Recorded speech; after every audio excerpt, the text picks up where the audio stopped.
오늘은 이 미련한 자에 대해서 좀 같이 생각해 보고자 합니다.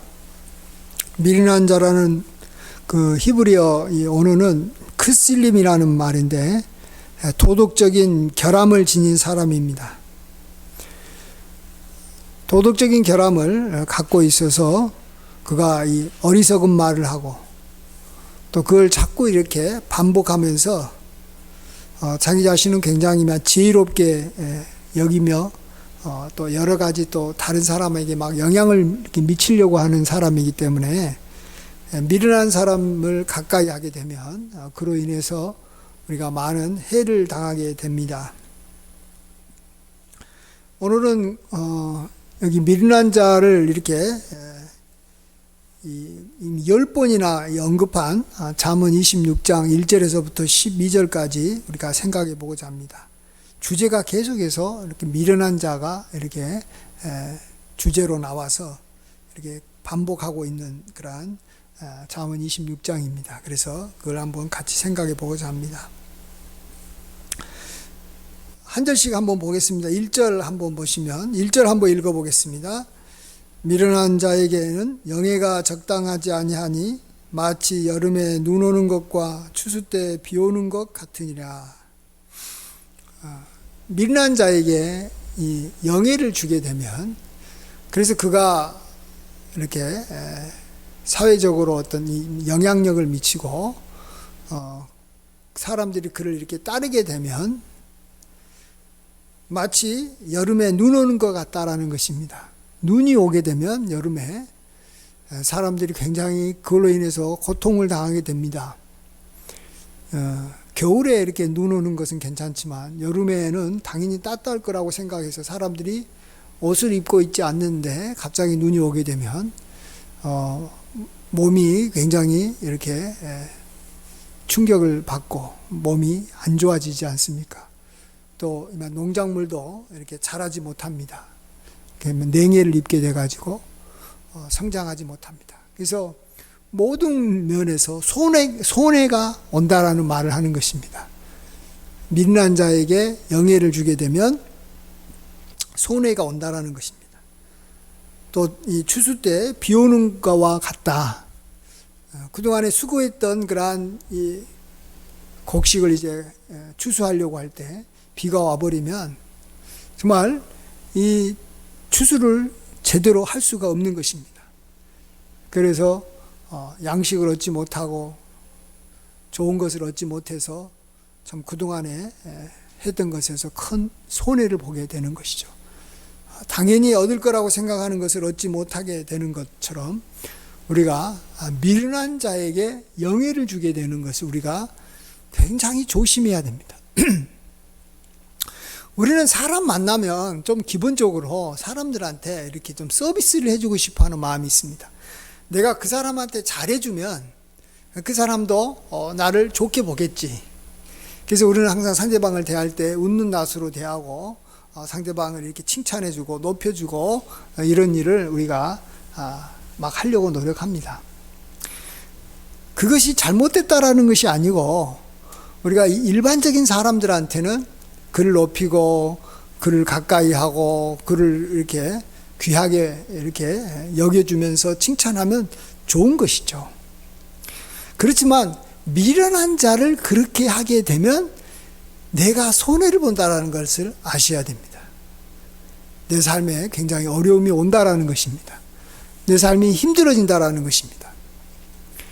그래서 미련한 자에게는 다르게 행동해야 됩니다. 미련한 자에게는 어떻게 행동해야 된다고요? 여기 보시면 이 3절에 나와 있습니다. 3절 한번 읽어보겠습니다. 3절 시작. 말에게는 채찍이요 나귀에게는 재갈이요 미련한 자의 등에는 막대기니라. 말은 당연히 채찍으로 이렇게 막 다스리는 것입니다.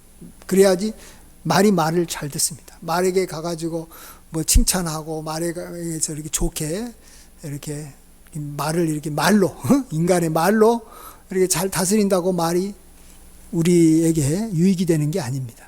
채찍이 있어야 됩니다. 또 나귀에게도 재갈을 물려가지고 이렇게 재갈을 통해서 방향을 이렇게 우리가 조절하면서 우리가 그것들을 이용해야 됩니다. 마찬가지로 미련한 자에게는 이런 식으로 우리가 이렇게 대해야 된다는 것입니다. 미련한 자의 등에는 막대기를 우리가 댈 줄 알아야 됩니다. 미련한 자에게는 우리가 참 이 정상적인 방법으로 우리가 또 일반적으로 귀하게 여기듯이 대하면 안 된다는 것입니다. 예. 그가 참 기분 나쁠 수 있는 그러한 어떤 방법을 우리가 그에게 이렇게 써서라도 그를 그렇게 상대해야 되는 겁니다. 그래서 우리가 모든 사람한테 좋게 하고 모든 사람한테 잘 대해주는 것이 굉장히 위험하다는 걸 우리가 아셔야 됩니다. 예. 일반적으로는 잘해줘야 됩니다만 미련한 자의 등에는 막대기로 우리가 그를 이렇게 해야지만이 우리가 그로 인해서 손해를 보지 않는 겁니다. 그에게 영예를 주지 않을 뿐만 아니라 반대로 그에게 좀 이렇게 좀 엄하게 그를 대해야 되는 것입니다.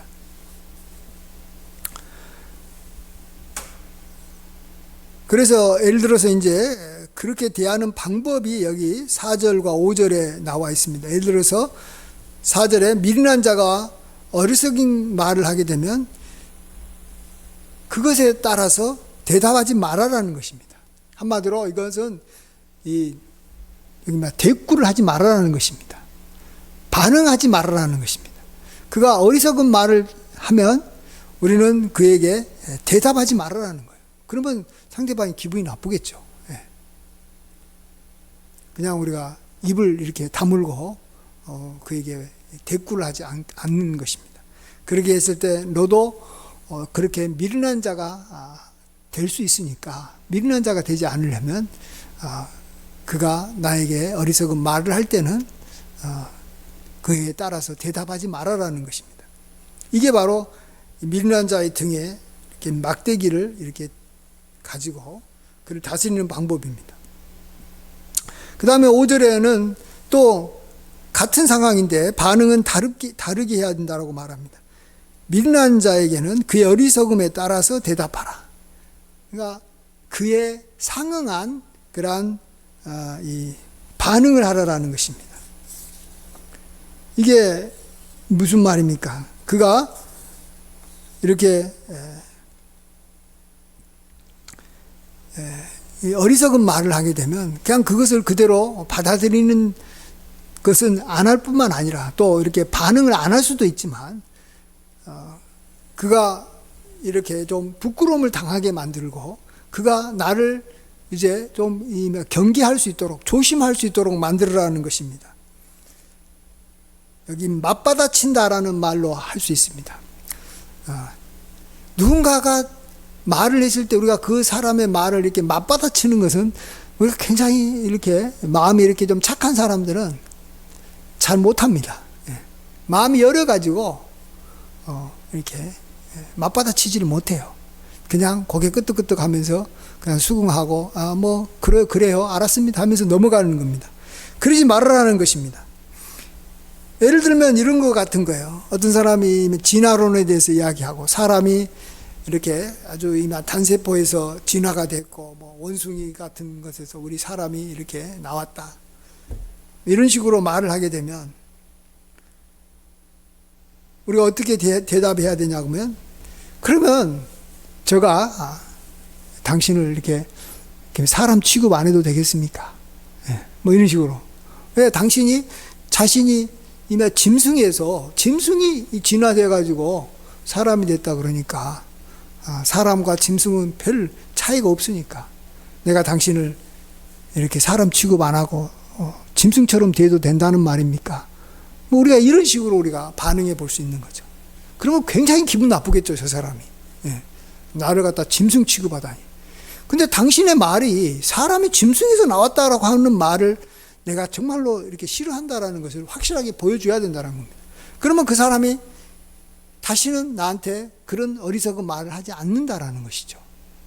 그가 입을 열지 못하게 아예 그냥 내가 강하게 이렇게 쐐기를 박아버린다는 것입니다.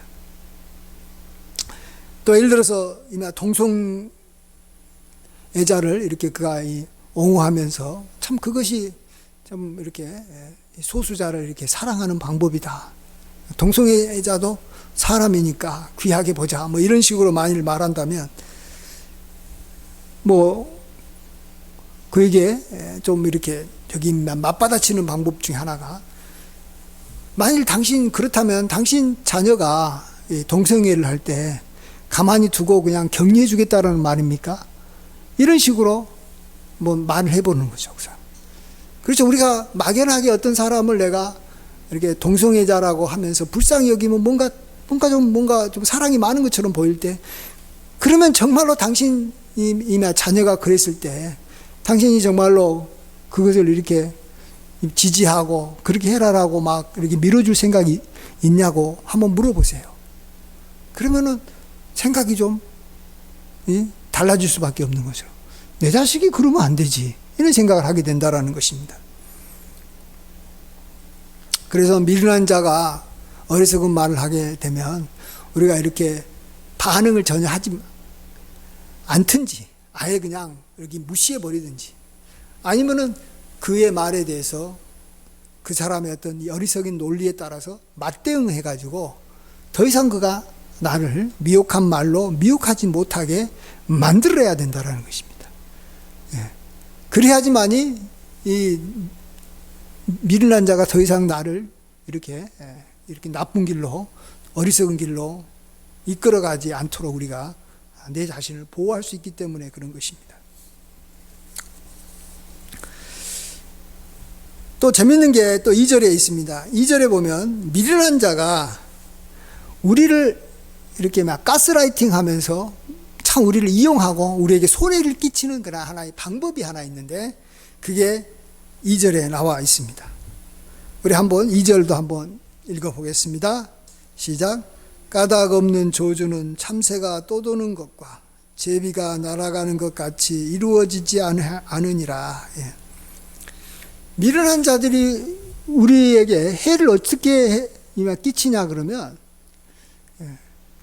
까닭 없는 저주가 너한테 임할 수 있을 것이다. 그러면서 우리에게 한마디로 겁을 주는 거예요.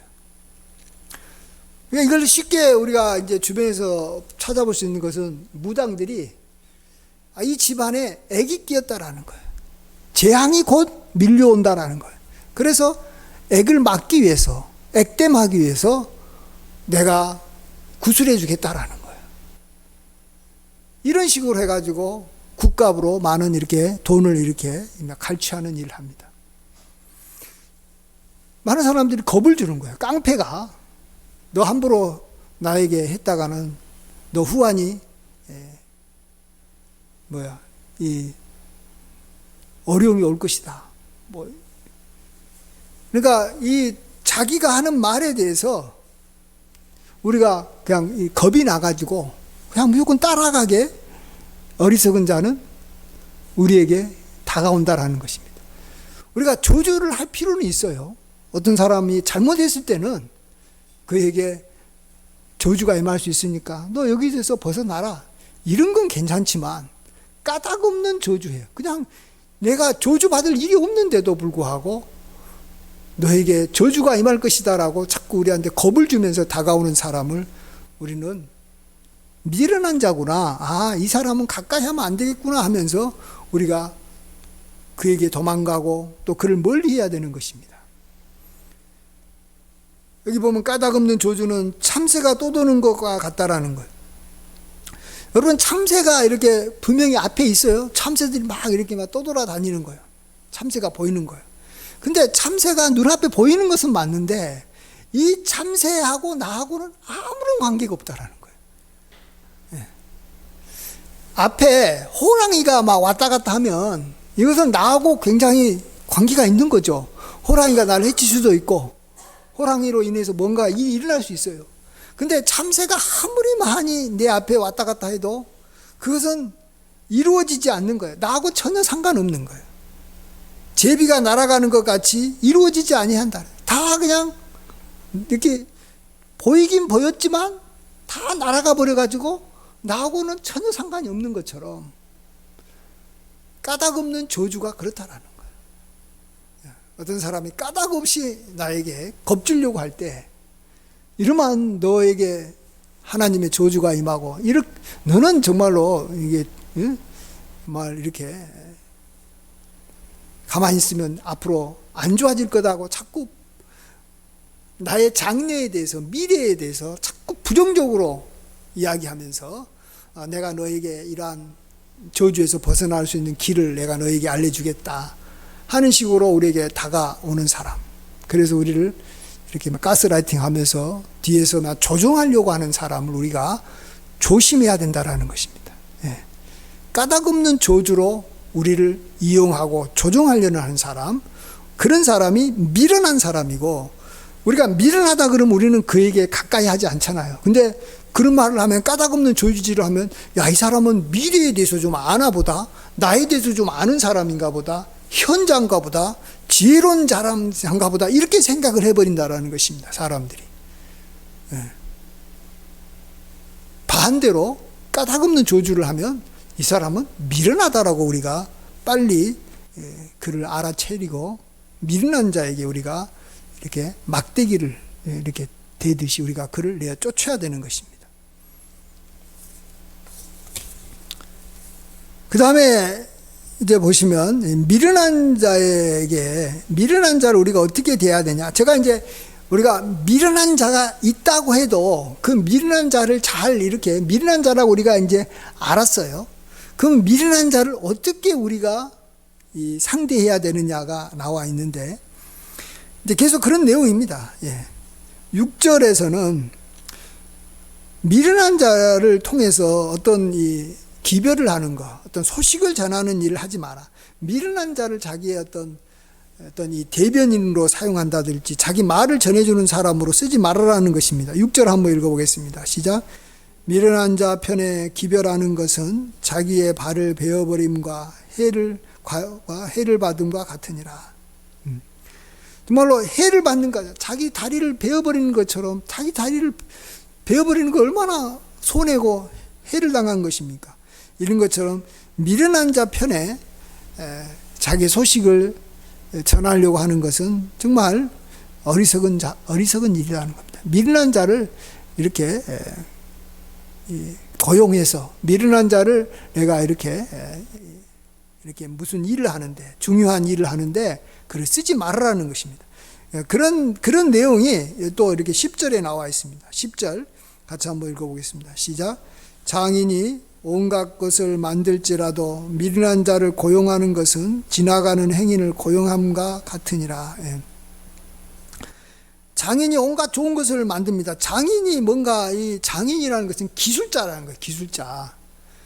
그래서 이 장인이 어떤 사람을 고용할 때는 그 분야에 대해서 어느 정도는 기술이 있는 사람을 고용해야지, 전혀 모르는 이렇게 문외한 이 길 가는 어떤 그 행인을 데리고 와가지고, 장인이 보통 뭐 이런 되게 단순한 일을 할 때는 뭐 그런 사람들을 우리가 쓸 수도 있겠습니다만은, 굉장히 이렇게 좀 고도의 어떤 이 기술이 필요한 어떤 이렇게 섬세한 작업을 해야 되는 그러한 장인이라면 미련한 자를 고용해서는 안 된다라는 것입니다.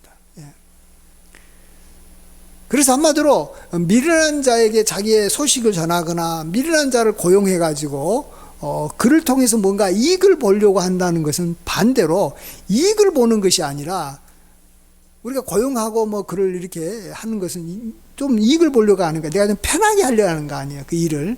근데 도리어 그곳 일이 더 어려워지고 그 사람 때문에 내가 이렇게 혼자 하는 게 더 낫지, 괜히 그 사람을 고용했다가 내가 손해만 본다라는 것입니다. 그런 내용입니다. 또 이런 식으로 또 이렇게 8절도 그런 내용입니다. 우리 8절 9절도 한번 읽어보겠습니다. 8절과 9절 시작.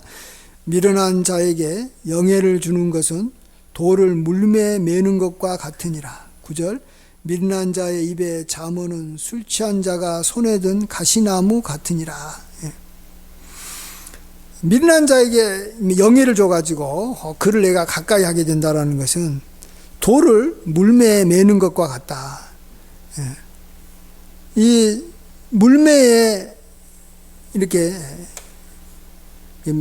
매서 돌을 이렇게 저기만 던지는 건데, 이렇게 이 물매에 이렇게 돌을 이렇게 묶어버리면 안 되잖아요. 물매에 돌을 이렇게 얹어서 던지는 것이죠. 만일 묶어버리면 그 돌이 가다가 다시 자기한테 와가지고 자기의 이마 뒤통수를 때린다든지, 이게 돌이 원하는 곳으로 가지 못하는 것입니다. 또 미련한 자의 입의 잠언은 술 취한 자가 손에 든 가시나무와 같으니라. 술 취한 자가 손에 가시나무를 들고 있으면 그 가시나무를 가지고 막 주변을 이렇게 막 때릴 거 아니에요. 그러면 그 옆에 있다 보면 그 가시나무를 내가 사정없이 맞게 된다라는 겁니다. 그런 자에게 가까이 가지도 말라는 것입니다. 근데 미련한 자는 그 입에 잠언을 말한다라는 겁니다. 잠언이라는 게 뭡니까? 아주 어떤 그 말이 아주 이렇게 우리의 어떤 일상생활에 필요한 어떤 유익한 지혜가 될 수 있는 그러한 속담과 같고, 또 어떤 우리 말에 이렇게 필요한 말이라고, 그가 나한테 내가 너를 위해서 꼭 필요한 말 해줄게, 너의 건강을 위해서 내가 이런 말 해줄게, 또 너가 앞으로 뭐 사람과의 관계에서 잘하려면 이런 것이 필요해 하면서 진짜 잠언을 이야기를 하는데, 그 잠언이 미련한 자의 잠언인 거예요. 그러니까 그게 나의 삶에 도움이 되는 게 아니라 도리어 나의 삶에 해를 끼치는 것입니다. 그래서 정말 우리가 이렇게 어떤 책을 우리가 보더라도 그 책이 아무리 인기가 있어도 그 책을 쓴 사람이 누군지를 먼저 알아야 됩니다. 그 책을 쓴 지은이가 누군지, 지은이에 대해서 사람들이 어떻게 평가하고 있는지, 또 지은이가 갖고 있는 그러한 어떤 그 당시 평상시 때 어떤 이 사고 방식이나 그 사람의 어떤 이 인물됨이나 그 사람의 어떤 이 가족 관계나 이런 것들도 우리가 좀 확인을 해보고 책을 읽어야지. 특별히 인문학과 관련된 책들은 우리가 이렇게 그 사람이 나에게 잠언을 이야기해 준다고 할지라도, 미련한 자의 잠언은 술 취한 자가 손에 든 가시나무와 같이 나에게 상처를 입히고 나에게 해를 끼친다는 것입니다. 계속해서 그러면 이렇게 미련한 자가 또 어떤 사람인가, 또 우리가 또 생각을 해보면 여기 11절에 미련한 자의 모습이 나와 있습니다. 11절과 12절 우리 같이 한번 또 읽어보겠습니다. 시작. 개가 그 토한 것을 도로 먹는 것 같이 미련한 자는 그 미련한 것을 거듭 행하느니라. 내가 스스로 지혜롭게 여기는 자를 보느냐, 그보다 미련한 자에게 오히려 희망이 있느니라. 우리가 미련한 자가 누군지 우리가 잘 파악을 해야 되는데, 미련한 자는 개가 그 토한 것을 도로 먹은 것 같이 미련한 짓을 계속해서 반복하는 특징이 있다라고 말해주고 있습니다. 사람은 이렇게 실수가 할 수도 있습니다. 잘못할 수도 있습니다. 어떤 도덕적인 어떤 이 결함을 나타낼 수도 있습니다. 그러나 그것이 문제는 반복해서 일어나는 사람이 미련한 사람이다라는 것입니다. 우리가 누군가에 대해서 무조건 이렇게 비판만 해서는 안 되겠죠. 그의 잘못을 우리가 자꾸 이렇게 보면서 그를 이렇게 참 이렇게 멀리 해서는 안 됩니다. 근데 그런 것이 반복적으로 하는 사람이냐, 아니면 그가 어떤 반복하지 않고 어쩌다가 이렇게 오랜만에 한두 번씩 하는 사람인가, 우리가 이것을 알아서 그러한 패턴이, 특별히 미련한 어떤 그 행동이 계속해서 나타나면 그건 진짜 미련한 사람이다라는 거 우리가 아셔야 됩니다. 그래서 감옥에 한번 들어간 사람은 또 들어가고 또 들어가고 또 들어가는 것을 우리가 자주 보지 않습니까? 한 번 잘못한 사람이 한 번으로 잘못하고 회개하고 다시는 그렇지 많고 이렇게 정말 이 개가천선한 사람들도 있습니다. 또 그런 것들이 어쩌다가 오랜만에 한 번씩 나타나는데 한 번 이렇게 술 먹은 사람, 계속해서 술 먹으면 진짜 미련한 사람인 것이고, 한 번 거짓말하는 사람이 반복적으로 계속해서 거짓말하는 사람, 한 번 이렇게 막 폭행하는 사람이 계속해서 반복적으로 폭행하는 사람, 이런 사람이 미련한 사람인 거죠. 예.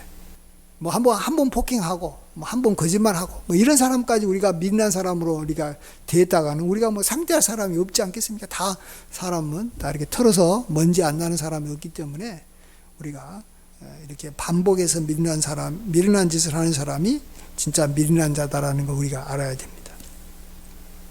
그 다음에 미련한 자의 특징이 뭐냐 그러면 여기 12절 보시면 자기 스스로 굉장히 지혜롭게 여기는 자라는 겁니다. 다른 사람이 그를 지혜롭다라고 말해주는 것이 아니라 자기가 스스로 지혜롭다고 여겨서, 미련한 자는 자꾸 자기가 남에게 뭔가 지혜를 가르치고 교육하려고 그러고 자꾸 뭔가 이렇게 막 이야기한다라는 것입니다. 그래서 사실은 미련한 사람이 절대 가만히 있지를 않아요. 왜? 자기가 굉장히 지혜롭다고 생각하기 때문에 내가 내 지혜를 다른 사람한테 가르쳐 줘야 되겠다 이렇게 생각해서 자꾸 미련한 것은 사방에 전파하면서 정말로 잘못된 이런 유언비어 같은 그러한 미련한 것들이 그냥 금방 세상에 쫙 퍼져버리는 거예요. 그래서 참 사람들이 굉장히 미련하게 살아버리는 거예요. 예. 음식에 있는 누룩이 그냥 가만히만 있고 뭐 그 주변에만 살짝 이렇게 오염시키면 얼마나 좋겠습니까? 근데 누룩이라는 것은 이 특별히 잘못된 이렇게 누룩, 세균 같은 건 가루 서말 속에 들어가면 그 어마어마한 그 양을 전부가 다 부풀게 만들 것이고, 그게 만일 이렇게 곰팡이 같은 균이었다면 다 그냥 이렇게 못 먹게 만들어 버리는 것입니다. 다 없어질 때까지. 왜요? 그게 계속해서 막 자기 세력을 뻗쳐나가니까. 미련한 자는 스스로 자기를 지혜롭게 여겨서 자꾸 그냥 계속해서 영향을 미치는 것입니다. 그래서 우리가 미련한 자를 경계하고 조심하지 않으면 나도 미련한 자가 되고 주변 사람들이 다 미련한 자가 되고, 어떻게 저럴 수 있느냐 하는 사람처럼 전 국민이 다 미련해질 수 있다는 걸 우리가 아셔야 됩니다. 예. 여러분이 그런 어떤 영향력을 좀 쉽게 좀 하나의 예를 찾아보면 이런 거예요. 이 초등학교 6학년이나 중1병에 걸린 아이들이 있잖아요. 왜 중1병에 걸린 줄 아세요? 아이들이? 중학교 1학년 아이들이 굉장히 어리석게 행동합니다. 그렇게 이렇게 순수하고 말 잘 듣던 아이가 중학교 1학년 좀 되면서부터는 굉장히 고집이 세지고 아주 삐뚤어지고, 이게 이제 잘못된 일이란 걸 뻔히 알면서도 불구하고 자기들 이렇게 동무들끼리 막 만나서 서로 같이 막 이렇게 담배 피우고 또 이렇게 불량식품 사 먹고 또 안 좋은 곳으로 자꾸 놀러 다니면서 공부 안 하고 그럽니다. 그게 왜 그러냐 그러면, 애들이 초등학교 다닐 때는 부모 밑에서 부모의 영향력을 받습니다. 근데 어떤 부모치고 이 자기 초등학교 아이들에게 또 자기 자녀들에게는 자기가 도둑놈이라도 도둑질을 가르치지 않습니다. 자기가 거짓말을 하더라도 자녀한테는 거짓말을 이렇게 권하지 않습니다. 그래서 부모 밑에 있는 아이들이 순진한 겁니다. 부모만 바라보고 있는 거예요. 부모만 바라보고 있으니까 부모로부터 특별히 이렇게 정말 이상한 부모 밑에서 자란 아이들 아니고는 다 아이들이 순진합니다. 근데 이제 초등학교 6학년과 중학생 때 되면 그들은 부모를 좋아하지 않습니다. 누구를 좋아합니까? 자기 또래 아이들을 좋아합니다. 또래라는 친구가 생기기 시작합니다. 친구에게 이제는 목숨을 겁니다. 친구의 말이 항상 자기한테는 제일 중요한 말이 됩니다. 친구가 어떻게 하고, 친구가 무슨 옷을 입고, 친구가 무슨 말을 하고, 무슨 어떤 유행을 따르느냐? 그러면 그것을 바라보고 계속 그것을 따라갑니다. 근데 이런 것들은 어찌 보면 대학생이 돼도 친구 따라 강남 가는 그런 스타일도 있습니다. 그게 미련한 아이의 특징입니다.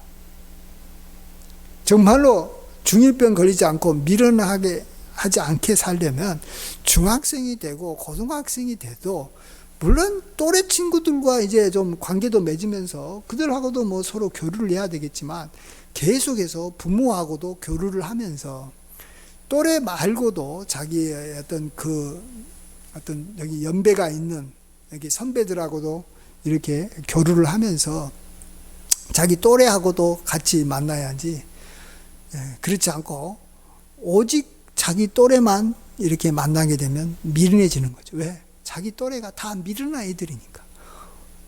자기한테 계속해서 지혜를 가르쳐주는 사람과 관계를 끊어버리고 자기들의 세계에 갇혀 있으니까 다 미련해져가지고 미련이 계속 전파돼가지고 중1병에 걸리고, 참 이때 이 삐뚤어진 그러한 과정을 제대로 이렇게 보내지 못하면 그 다음부터는 이제 성인이 돼도 잘못된 길로 가버리는 것입니다. 그래서 이 부모들은 끝까지 이렇게 자녀들과 관계를 잘 맺고 자녀로와 항상 소통하고 이렇게 서로 이렇게 옆에서 이렇게 이렇게 나쁜 말로는 이렇게 간섭이고 좋은 말로는 그래도 계속해서 이렇게 그를 편달해주는 부모 밑에 있는 자녀가 그래도 삐뚤어지지 않고 바르게 갈 가능성이 많습니다. 근데 그것을 자녀가 원해야 되겠죠. 자녀가 원하지 않으면 부모가 어떻게 간섭할 수도 없고 이야기해 줄 수도 없는 것입니다. 그래서 우리는 이 사회적인 그러한 이 존재이기 때문에 우리 인간은 누군가하고 영향을 받을 수밖에 없습니다. 이럴 때 우리가 정말 미련한 자를 나의 친구로 사귀면 안 됩니다. 고린도전서 15장 33절에 속지 말라, 악한 동무들은 선한 행실을 더럽히나니, 이렇게 말씀하십니다. 이것은 속지 말아라는 것입니다. 나쁜 친구를 사귀면 그동안의 좋은 습관도 나쁘게 되기 때문에 그렇다라는 것입니다. 그래서 내가 지금까지 잘 지내고 가장 이렇게 바르게 살고 멋지게 살아도 오늘 이후로 내가 나쁜 친구를 내가 사귀게 되고 그에게 내가 미련한 자에게 영예를 주게 되는 순간에 나는 그 순간부터 나쁜 그러한 습관을 갖게 되고 나도 나쁜 길로 간다라는 것입니다. 그래서 우리가 어떤 사람을 가까이 하느냐, 내가 정말로 귀하게 보고 내가 따르려고 하는 사람이 누구냐가 정말로 나를 어떻게 만들 것이냐를 결정하는 것입니다. 사람이 사람을 변화시키는 것이고 내가 누구와 가까이 있냐에 따라서 나의 인격과 나의 장래가 거기서 결정이 되는 것입니다. 내가 어떤 사람이 될 것이냐가 거기서 결정이 되는 것입니다. 그래서 우리는 미련한 자, 지혜로운 자를 우리가 구분할 줄 알아야 됩니다. 의인과 악인을 구분해야 됩니다. 시편은 의인과 악인을 구분하는 것이 시편이고 잠언은 지혜로운 자와 미련한 자를 구분하는 것이 잠언입니다. 끊임없이 우리는 사람을 분별해가면서 살아야 됩니다. 그냥 이렇게 뭉뚱그려가지고 저런 부류는 나쁜 사람, 저런 부류는 좋은 사람, 이게 아닙니다. 한 사람 한 사람 우리가 관찰하고 잘 평가하고 잘 이렇게 우리가 그를 알아가야 되는 것입니다. 그래서 우리는 정말 오늘 이렇게 잠언에서 잠언 26장에서 그래서 미련한 자에 대해서 여러 가지로 설명해 주는데 우리가 이런 미련한 자의 특징들을 우리가 잘 알아서 미련한 자를 이렇게 우리가 좀 엄격하게 대하고 그를 멀리 해야 되고 그를 우리가 좀 엄하게 대해야 됩니다. 그냥 순수하게 그냥 이게 마음 좋게 미련한 자를 대했다가는 나는 계속해서 손해보면서 힘들게 살아가게 된다. 내가 왜 인생이 힘든지 그건 내가 미련한 자에게 영예를 주기 때문에 내 인생이 힘들었구나. 우리가 그것을 알아야 됩니다. 우리 함께 기도하겠습니다. 아버지 하나님, 그런 미련한 자에게 영예를 주는 것이 우리들의 인생을 굉장히 불행하게 만들고 힘들게 만든다는 것을 알게 도와주시옵소서. 그래서 우리가 미련한 자가 누군지 오늘 말씀해 주신 것을 잘 생각하며 미련한 자를 대할 때는 막대기를 대하고 미련한 자를 대할 때는 대꾸를 하지 않든지 아니면은 거기에 상응한 그런 이 반응을 해서 그가 다시는 나를 가까이 하지 않도록 만드는 것이 필요하다라는 것을 오늘 말씀해 주셔서 우리가 그 말씀대로 살 수 있도록 인도하여 주시옵소서. 주여 우리와 함께하여 주시옵소서. 감사하고 예수님의 귀하신 이름으로 기도하옵나이다. 아멘.